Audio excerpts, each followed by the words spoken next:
Morning dear students. मैं उम्मीद करूँगा आप सब लोग अच्छे होंगे, अपने अपने घरों में सेफ़ होंगे, सिक्योर होंगे, मन से पढ़ाई कर रहे होंगे। Work while you work, play while you play. जितनी देर पढ़ाई कर रहे होगे, मन से पढ़ाई कर रहे होगे, जितनी देर पबजी खेल रहे होगे, इंस्टाग्राम फेसबुक चला रहे होगे, व्हाट्सएप चला रहे होगे, दोस्तों के साथ गॉसिप कर रहे होगे, मज़े कर रहे होगे, उस समय फ़न कर रहे होगे। सिंपल सा काम है कि पढ़ते समय पढ़ाई करनी है, मस्ती करते समय बहुत सारी मस्ती करनी है। हमें दोनों का बैलेंस बस बनाने की ज़रूरत है बस। आज आप लोगों की क्लास नंबर 10 है और क्योंकि आज मंडे है इसलिए हम लोग स्टैटिस्टिक्स का नया चैप्टर स्टार्ट करने जा रहे हैं। स्टैटिस्टिक्स जो कि सीबीएसई बोर्ड के स्टूडेंट्स को भी पढ़ना है और आईएससी बोर्ड के स्टूडेंट्स को भी पढ़ना है। स्टैटिस्टिक्स जब ये वाला चैप्टर जो हम पढ़ने जा रहे हैं जब ख़त्म हो जाएगा तो हम लोग एक वीक में मंडे टू थर्सडे जो हम लोग पढ़ते हैं उसमें हम लोग बिजनेस स्टडीज़ या जिसे आईएससी बोर्ड के बच्चे कॉमर्स कहते हैं उसका भी चैप्टर 1 स्टार्ट करेंगे। बट पहले हम चाहते हैं स्टैटिस्टिक्स में एटलीस्ट 2 चैप्टर्स हो जाए। स्टैटिस्टिक्स का जो सेकंड चैप्टर है बहुत इंपॉर्टेंट चैप्टर भी है, आपके पेपर में इससे रिलेटेड बहुत सारे क्वेश्चंस भी आते हैं। आज क्लास नंबर 10 आप लोग देख रहे हैं, लेकिन मैं आप सबसे रिक्वेस्ट कर रहा हूँ एक बार और कि प्लीज़ अपनी फ़ीस ज़रूर जमा कर दें, क्योंकि मैंने क्लास नंबर 7 के बाद टोक दिया था आप लोगों को और बार बार मुझे टोकना पसंद नहीं है। अभी तक सिर्फ एक बच्ची है आफरीन, उसी की फ़ीस मेरे पास आई है। इसके अलावा और बच्चियों की भी फ़ीस और बच्चों की फ़ीस अभी नहीं आई है। तो मैं आप सबसे रिक्वेस्ट करूँगा कि प्लीज़ अपनी फ़ीस जमा कर दें। फ़ीस जमा करने के लिए आपको इस वीक का टाइम और दिया जा रहा है। इस वीक यानी सैटरडे के बाद हम आपको क्लास नहीं भेजेंगे अगर आपकी फ़ीस नहीं जमा होगी तो, या उन्हीं बच्चों को क्लास भेजेंगे जिन बच्चों ने अपनी फ़ीस जमा की होगी। तो आपके पास इस एक वीक का समय और है, तो मैं आप सबसे रिक्वेस्ट करूँगा कि प्लीज़ अपनी अपनी फ़ीस आप सब सबमिट कर दें। पढ़ाई शुरू करते हैं हम लोग। आज जो स्टैटिस्टिक्स का हम लोग चैप्टर स्टार्ट करने जा रहे हैं, चैप्टर नंबर 2, बहुत ही इंपॉर्टेंट चैप्टर है, बहुत ही अच्छा चैप्टर है। उस चैप्टर का नाम है collection of data. Collection of data. यहाँ पर डेटा का मतलब क्या है? न्यूमेरिकल डेटा, जो चैप्टर में लिखा है कलेक्शन। अच्छा, इससे पहले स्मिता ने कल मुझसे एक क्वेश्चन पूछा था। हमने आईसी बोर्ड की क्लास में पढ़ाते समय एक लाइन लिखाई थी, विद और without the use of money. अगर रिसोर्सेज का इस्तेमाल किया जाता है जिससे कस्टमर अपने सेटिस्फैक्शन को मैक्सिमाइज़ करता है, प्रोड्यूसर अपने प्रॉफिट को मैक्सिमाइज़ करता है, सोसाइटी अपने वेलफेयर को मैक्सिमाइज़ करती है। तो स्मिता ने पूछा कि sir with the use of money तो समझ में आता है, without the use of money कोई अपने सेटिस्फैक्शन को कैसे मैक्सिमाइज कर सकता है, कोई प्रोड्यूसर अपने प्रॉफिट को कैसे मैक्सिमाइज कर सकता है, कोई सोसाइटी अपने वेलफेयर को कैसे मैक्सिमाइज कर सकती है। इसके बहुत सारे एग्जांपल्स हैं। जैसे आप गाना सुनते हो, आप कस्टमर हो, कंज्यूमर हो, आप गाना सुनते हो, आप सेटिस्फैक्शन मैक्सिमाइज होता है कि नहीं होता है। अगर आपको कार्टून देखना अच्छा लगता है आप कार्टून देखते हो, आपको एज अ कंज्यूमर आप मैक्सिमम सेटिस्फाई होते हो कि नहीं होते हो। अगर आपको पबजी खेलना पसंद है तो पबजी खेलते समय एज अ कंज्यूमर आप सेटिस्फाई होते हो कि नहीं होते हो। क्या आप पैसे खर्च कर रहे हो? नहीं। उसी तरह प्रोड्यूसर बिना पैसे के भी प्रॉफिट कमा सकता है। कैसे? एक तरीका तो ये है कि वो किसी मशीन को बाजार से खरीद के लाए और बिजनेस में लगा दे। ऐसे में तो उसके पास से मनी का खर्चा हो रहा है। लेकिन ये भी तो हो सकता है कि कोई मशीन उसके पास ऑलरेडी घर में पड़ी रही हो। जैसे अगर वो एक कंप्यूटर बाजार से खरीद के लाके लगाता है तब तो उसका खर्चा है, with the use of money वो प्रॉफिट अर्न कर रहा है। लेकिन एक प्रोड्यूसर है, उसके पास कंप्यूटर ऑलरेडी घर में रखा हुआ था उसके छोटे भाई का, वो उसको लेके आया, उसने अपने ऑफिस में लगा दिया, उस पर काम करना शुरू कर दिया। तो क्या आज वो उस पर पैसा खर्च कर रहा है? नहीं खर्च कर रहा। तो सेटिस्फैक्शन और प्रॉफिट और वेलफेयर का दोनों चीज़ों से कंसर्न है। पैसे से भी हो सकता है यानी with the use of money भी हो सकता है, without the use of money भी हो सकता है। हमको पता चलता है हमारा भाई पास हो गया, टॉप कर गया, हम बहुत खुश हो जाते हैं। सोसाइटी में गरीबी कम हो गई है, हम खुश हो जाते हैं। सोसाइटी में भुखमरी कम हो गई, हम खुश हो जाते हैं। कोरोना वायरस कम हो रहा है, हम खुश हो जाएंगे। तो सोसाइटी का वेलफेयर होने से पैसे का इस्तेमाल नहीं भी होगा तो भी हमें सेटिस्फैक्शन मिलेगा। ठीक है बेटा? तो अगर आपको समझ में आ गया हो तो भी बताना, नहीं समझ में आ गया हो तो भी बताना। आप सब लोगों से बल्कि मेरी ये रिक्वेस्ट है कि आपको मेरी पढ़ाई कैसी लग रही है हमें मैसेज करके ज़रूर बताया करिए। जो भी रोज़ हम डेली बेसिस पे पढ़ाते हैं वो आपको समझ में आता है कि नहीं, आप फ्री होकर हमें बताएं। अगर आपको कोई कमी लग रही है तो भी आप बताएं। हम क्रिटिसिज्म को बिल्कुल खुश मन से एक्सेप्ट करते हैं। अगर आपको लग रहा है कि पढ़ाते समय कोई कमी है जो सर की पढ़ाई में आ रही है तो आप उसको ज़रूर हमारे साथ शेयर करिए, हम उस कमी को दूर करने की भी पूरी कोशिश करेंगे। आपको पढ़ाई उसी तरह अच्छी लग रही है, डेली बेसिस पर ये जो भी हम पढ़ रहे हैं वो समझ में आ रहा है, तो भी बताइए कि सर आपकी पढ़ाई आज समझ में आ रही है, अच्छा लग रहा है। कम्युनिकेशन होना, फीडबैक होना अच्छा होता है टीचर और स्टूडेंट के लिए। ठीक है? हाँ, वापस अपने चैप्टर पे आते हैं। चैप्टर नंबर 2 का नाम है कलेक्शन ऑफ डेटा। हम पढ़ने जा रहे हैं इस चैप्टर में डेटा का मतलब क्या है। डेटा का मतलब है एक numerical data.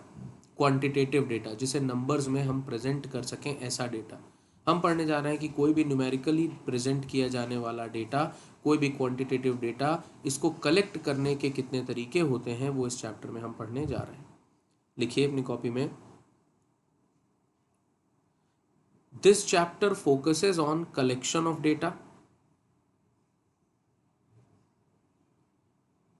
full stop. Data here means any fact which can be presented in a quantitative way. Data here means any fact which can be presented in a quantitative way. यहाँ पर data का मतलब है कि कोई भी ऐसा fact, कोई भी ऐसा तथ्य जिसे क्वांटिटेटिव फॉर्म में प्रेजेंट किया जा सकता है, वो डेटा माना जाएगा। डेटा का मतलब क्वालिटेटिव इंफॉर्मेशन नहीं होगी।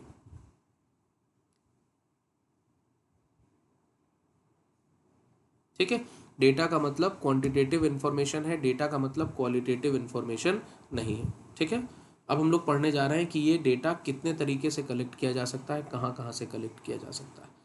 अपनी कॉपी में एक लाइन छोड़ करके लिखिएगा, कोई हेडिंग नहीं है। There are two sources of collection of data. There are two sources of collection of data. Data collect करने के कितने सोर्स होते हैं? दो सोर्स होते हैं। There are two sources of collection of data. Data को कलेक्ट करने के दो सोर्सेज होते हैं। अभी हम दोनों का सिर्फ नाम बता रहे हैं। पहला है प्राइमरी सोर्स और दूसरा है सेकेंडरी सोर्स। पहला है प्राइमरी सोर्स और दूसरा है सेकेंडरी सोर्स। डेटा को कलेक्ट करने के दो सोर्सेज हैं, पहला है प्राइमरी सोर्स और दूसरा है सेकेंडरी सोर्स। हम दोनों को डिटेल में पढ़ेंगे। अच्छा, एक और ज़रूरी बात, प्राइमरी सोर्स एग्जाम के लिए ज़्यादा इंपॉर्टेंट है, सेकेंडरी सोर्स उतना ज़्यादा इंपॉर्टेंट नहीं है। प्राइमरी सोर्स पेपर में ज़्यादा पूछा जाता है। अब अपनी कॉपी में पहली हेडिंग लिख लीजिए, प्राइमरी सोर्स। इससे पहले कि हम आपको बुकिश लैंग्वेज में लिखाएं, हम आपको थोड़ा समझा देते हैं। जब कोई डेटा पहली बार कलेक्ट किया जाता है, फर्स्ट टाइम कलेक्ट किया जाता है अपने किसी उद्देश्य को पूरा करने के लिए, तो उसको प्राइमरी सोर्स बोलते हैं। और कोई डेटा ऑलरेडी इकट्ठा किसी ने किया था अपने मतलब के लिए, हमने उसको यूज कर लिया, तो वो सेकेंडरी सोर्स होता है। जैसे टीचर ने पहली बार रिपोर्ट कार्ड बनाया अपनी क्लास को प्रेजेंट करने के लिए कि उसकी क्लास की स्थिति कैसी है, पढ़ाई में कैसी है, कौन पढ़ने में अच्छा है, कौन पढ़ने में कमज़ोर है। पहली बार उसको यूज़ किया, क्लास 10th 11th का रिजल्ट था, तो जब पहली बार उसने उसको बनाया उस रिपोर्ट कार्ड को, तो ये प्राइमरी सोर्स है। उससे जो भी इन्फॉर्मेशन प्राप्त हुई पेरेंट्स को, बच्चों को, वो प्राइमरी सोर्स है। लेकिन वही रिपोर्ट कार्ड यूज़ किया गया जब वो नौकरी के लिए गया, अपनी मार्कशीट लगा रहा था 10th की, 11th की, 12th की, और वहाँ पर उसने इसको यूज़ किया, तो वो सेकेंडरी सोर्स है, because it was already created. हम जानना चाहते हैं कि भारत में कितने लोग रहते हैं, हम एक एक घर जाके गिनना शुरू कर रहे हैं अपने लिए, क्योंकि हम जानना चाहते हैं भारत में कितने लोग रहते हैं। एक एक घर जाके गिन रहे हैं, जोड़ रहे हैं, कॉपी में नोट कर रहे हैं। ये कौन सा सोर्स हो गया? Primary source. खुद निकाल रहे हैं, फर्स्ट हैंड डेटा। लेकिन हमने वो डेटा जब निकाल लिया, भारत में कितने लोग रख लिया, आज से 10 साल बाद हमारे लड़के बच्चे जानना चाहते थे कि भारत में कितने लोग हैं, और उन्होंने हमारे द्वारा इकट्ठा किया हुआ डेटा ही यूज़ कर लिया फिर से, तो वो डेटा प्राइमरी डेटा नहीं हुआ, क्योंकि उसको उन्होंने खुद नहीं कलेक्ट किया, उन्होंने हमारे द्वारा कलेक्ट किया, वो डेटा यूज़ किया। वो डेटा कैसा डेटा हो गया? सेकेंडरी डेटा हो गया, जो सेकेंड हैंड है, जो किसी और ने इकट्ठा किया था अपने पर्पस के लिए, हम उसी को यूज़ कर रहे हैं। मैगजीन में देख के इन्फॉर्मेशन लिख ले, आप इंटरनेट से सर्च करके लिख देते हो, वो प्राइमरी सोर्स नहीं है, वो क्या है? सेकेंडरी सोर्स है। लेकिन कोई इंटरनेट पर डेटा अपलोड कर रहा है खुद से इकट्ठा करके, वो कैसा हो गया? प्राइमरी। हमने इंटरनेट पर डेटा अपलोड किया, कोरोना वायरस के आज तक कितने केस हुए, हमने अपनी इन्फॉर्मेशन के अकॉर्डिंग कलेक्ट किया। आपने उसको देख के अपनी कॉपी में लिख दिया भारत में कोरोना वायरस कितने केस हुए, तो हमने जो इकट्ठा किया था, अपलोड किया था, वो प्राइमरी सोर्स है। आपने जो उसको यूज़ किया बाद में बार बार, वो कैसा सोर्स हुआ? सेकेंडरी सोर्स हुआ। Primary source first hand data है, जो फर्स्ट टाइम निकाला जाता है अपने किसी पर्पज़ के लिए। जो सेकेंडरी सोर्स है वो सेकेंड हैंड डेटा है, किसी और ने निकाला था अपने पर्पज़ के लिए, लेकिन हम उसको यूज़ किए ले रहे हैं, ये हो गया सेकेंडरी। ठीक है, अब पढ़ते हैं इनको। प्राइमरी सोर्स में लिखो, primary source of data implies collection of data. Primary source of data implies collection of data from its source of origin. From its source of origin. Full stop. Source of origin मतलब जहाँ से शुरू हुआ था, first time. Full stop. It offers you first hand quantitative information. It offers you first hand quantitative information, first hand मतलब जो एकदम ताजी ताजी नई जानकारी, फर्स्ट हैंड सेकंड हैंड समझते हो ना, नई बुक लेते हो तो first hand, already issued book लेते हो तो सेकंड हैंड, या first hand information quantitative form में प्राप्त हो रही है। It offers you first hand quantitative information relating to your statistical study, relating to your statistical study, आपकी स्टैटिस्टिकल स्टडी से संबंधित ये आपको first hand quantitative information provide करते हैं, फुल स्टॉप। ठीक है, ये हो गया प्राइमरी सोर्स। एक लाइन छोड़ करके लिखना आप, सब एडिंग करके secondary source. Secondary source of data implies, secondary second hand, secondary source of data implies collection of data from some agency,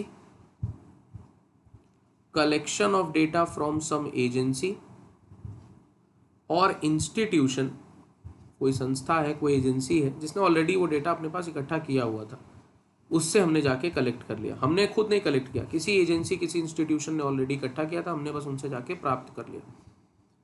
collection of data from some agency और institution which already happens to have collected the data, which already happens to have collected the data through statistical surveys,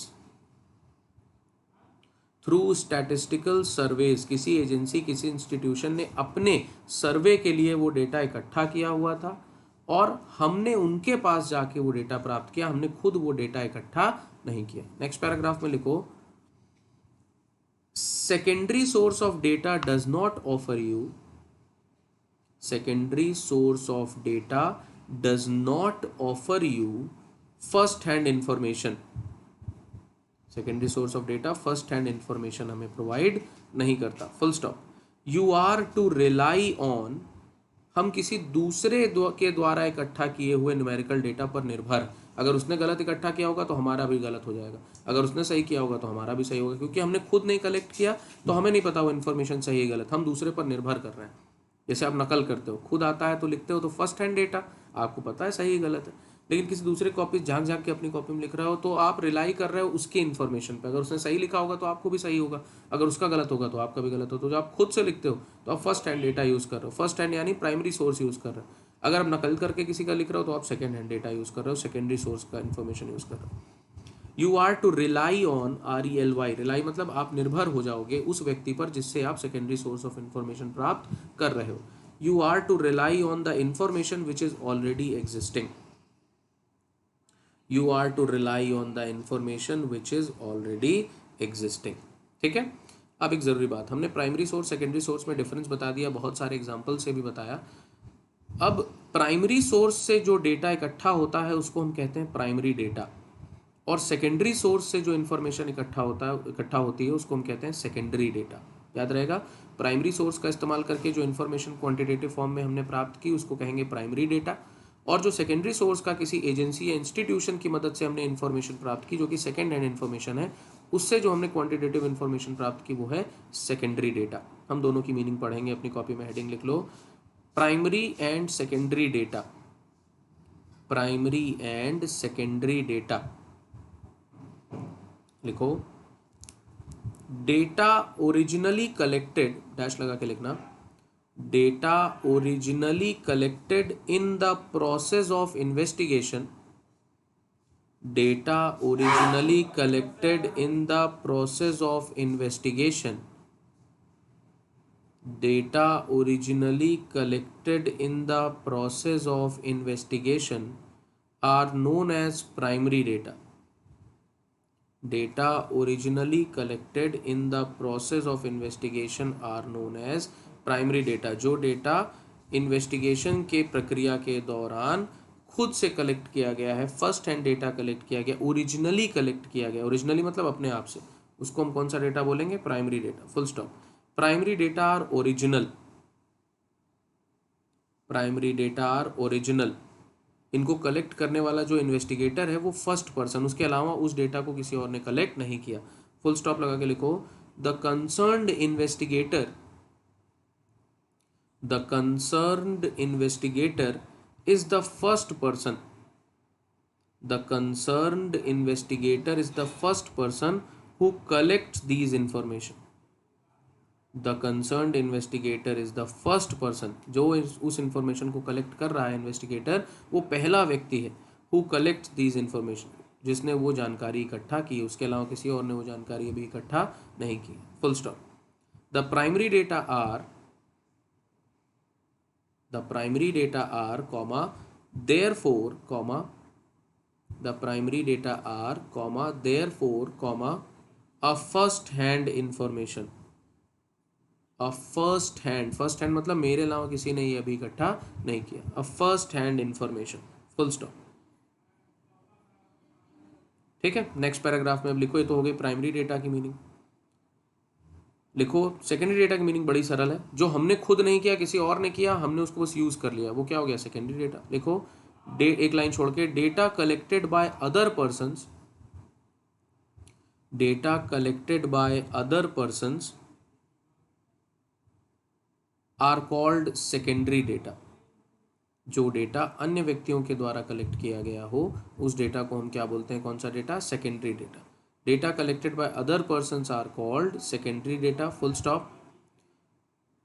secondary data किसी ने collect नहीं किया, वो already exist कर रहा था। Primary data तो हमने कलेक्ट किया है, वो उससे पहले एग्जिस्ट नहीं कर रहा था। हमने एक लाइन लिखाई ना कि प्राइमरी डेटा आर ओरिजिनल, फिर हमने एक और लाइन लिखाई, is the first person who collect these information. उसके अलावा ये इन्फॉर्मेशन अभी पहले से एग्जिस्ट नहीं कर रही थी, जबकि सेकेंडरी डेटा में जो इन्फॉर्मेशन है वो पहले से एग्जिस्ट कर रही थी। फुल स्टॉप लगा के लिखो, secondary data are those, secondary data are those comma which are already in existence। Secondary data are those which are already in existence, जो ऑलरेडी मौजूद है, किसी और ने कलेक्ट किया हुआ है पहले से ही, comma and which have been collected, और उस इंफॉर्मेशन को कलेक्ट किया जा रहा है, and which have been collected comma for some other purpose. जब कलेक्ट किया गया था तो किसी और उद्देश्य के लिए कलेक्ट किया गया था, हम बस उसको यूज कर रहे हैं। which have been collected comma for some other purpose comma full stop, for some other purpose full stop। एक लाइन छोड़ के लिखना, these data are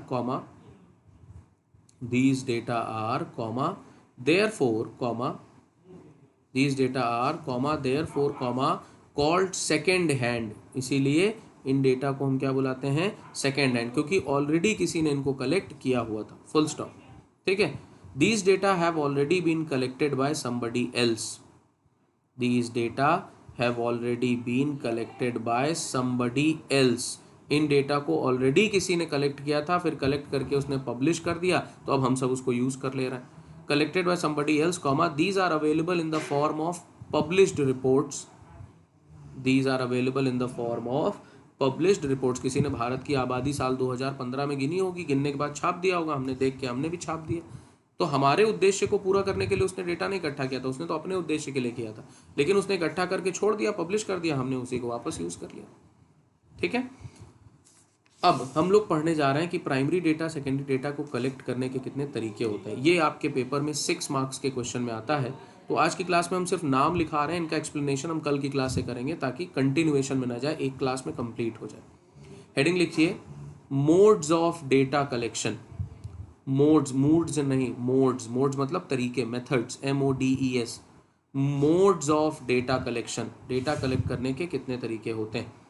लिखो डैश लगा के, following are the some methods of collecting primary data. पहले primary data के methods पढ़ते हैं, फिर सेकेंडरी के पढ़ते हैं। Following are the some of the methods of collecting primary data. Primary data को कलेक्ट करने के कुछ मेथड्स हैं जो हम पढ़ेंगे। पहला, personal interviews.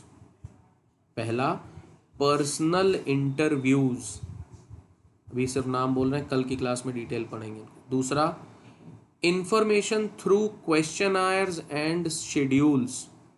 Information through questionnaires, QUESTIONNAIRES। Information through questionnaires and schedules. Information जो हमको प्राप्त होगी क्वेश्चनायर से, क्वेश्चनायर मतलब बहुत सारे सवालों की श्रेणियाँ, series of questions. And schedules, schedules मतलब जहाँ इन्फॉर्मेशन रोज और कॉलम्स में लिखाई जाती हैं, टेबल्स में लिखी जाती हैं। तीसरा टेलीफोनिक इंटरव्यूज, तीसरा टेलीफोनिक इंटरव्यूज। ठीक है, तो पहले कल की क्लास में हम लोग प्राइमरी डेटा को कलेक्ट करने के मेथड्स पढ़ेंगे, फिर इसी तरह हम लोग सेकेंडरी डेटा को कलेक्ट करने के मेथड्स भी पढ़ेंगे। आज की क्लास में आपका एक होमवर्क भी है, क्लास वर्क तो आप लोग चेक कराओगे ही, आपका एक होमवर्क ये है कि आपको कोई दो डिफरेंस लिख के दिखाने हैं between primary data and secondary data. Write down any two difference between primary data and secondary data, और ये लिख के दिखाने के लिए आप इंटरनेट यूज़ करने के लिए, बुक यूज़ करने के लिए फ्री हो। कोई दो डिफरेंस दिखाने हैं प्राइमरी डेटा सेकेंडरी डेटा के। फिर आज जो हमने पढ़ा उसमें कोई अगर डाउट हो तो भी आप पूछ सकते हो, पढ़ाई अच्छी लगे तो भी बताओ, पढ़ाई में कोई कमी हो तो भी बताओ, कोई शिकायत हो तो भी बताओ। और आखिरी रिक्वेस्ट ये कि आप सब बच्चे अपनी फ़ीस प्लीज़ सैटरडे तक जमा ज़रूर कर दें। आप सब मेरी अकाउंट डिटेल्स मुझसे व्हाट्सएप पे मांग सकते हैं, मेरा गूगल पे नंबर मांग सकते हैं, घर आकर के भी मुझे कैश दे सकते हैं। मेरा घर एसजे स्कूल के पीछे है। एसजे स्कूल के पीछे जब आप आ जाएँ तो मुझे कॉल कर लें, मैं आपको अपने घर का रास्ता गाइड कर दूँगा। ठीक है, तो उम्मीद कर रहा हूँ बच्चों आपको पढ़ाई समझ में आ रही होगी। पढ़ाई अभी हमने जानबूझ के थोड़ी स्लो रखी हुई है ताकि नए बच्चे अगर एडमिशन ले रहे हों तो उनका ज़्यादा ना छूटने पाए। एक बार ये तय हो गया कि सैटरडे तक कितने बच्चे हैं जो पढ़ने में इंटरेस्टेड हैं, जिनकी फ़ीस जमा हो जाएगी, उसके बाद सैटरडे के बाद जो पढ़ाई का फ्लो होगा वो बहुत तेज़ी से बढ़ेगा। सैटरडे के बाद जो नेक्स्ट वीक से हमें आइडिया लग जाएगा कि कितने बच्चे हैं जो पढ़ाई को लेकर सीरियस हैं। ये आइडिया हमें कैसे लगेगा? ये आइडिया हमें इस बात से लगेगा कि कितने बच्चों की फ़ीस आ गई है। जितने बच्चों ने हमें फ़ीस दी होगी फिर हम क्लास उतने ही बच्चों की चलाएंगे और क्लास भी उतने बच्चों को ही भेजेंगे। तो नेक्स्ट वीक से पढ़ाई और स्पीड पकड़ेगी और तेज़ पकड़ेगी। एक वीक अभी पढ़ाई थोड़ी और हम स्लो रख रहे हैं ताकि अगर कोई नया बच्चा एडमिशन ले रहा है तो उसका ज़्यादा ना छूटे। हम लोग बहुत इंपॉर्टेंट चैप्टर में पढ़ रहे हैं, सिंसियरली पढ़ना है, रोज़ की क्लास रोज़ देखनी है, रोज़ के नोट्स रोज़ चेक कराने हैं, रोज़ के होमवर्क रोज़ चेक कराने हैं, फ़ीस टाइमली सबमिट करनी है। सैटरडे तक का समय है आपके पास। इसके बाद हम आपको क्लास, फिर अगर छूट जाती है तो पुरानी क्लास नहीं भेज पाएंगे, नई क्लास ही आपको पढ़नी पड़ेगी जब से भी आप पढ़ना ज्वाइन करना चाहो फिर। ठीक है, ज़रूर बताइएगा आपको आज की क्लास कैसी लगी, फीडबैक ज़रूर दीजिएगा। हम उम्मीद करेंगे कि आपको पढ़ाई समझ में आ रही होगी। फिर भी अगर कोई शिकायत हो, कोई क्रिटिसिज्म हो तो ज़रूर हमें दीजिएगा। अपना ख्याल रखिए सब लोग। God bless you all.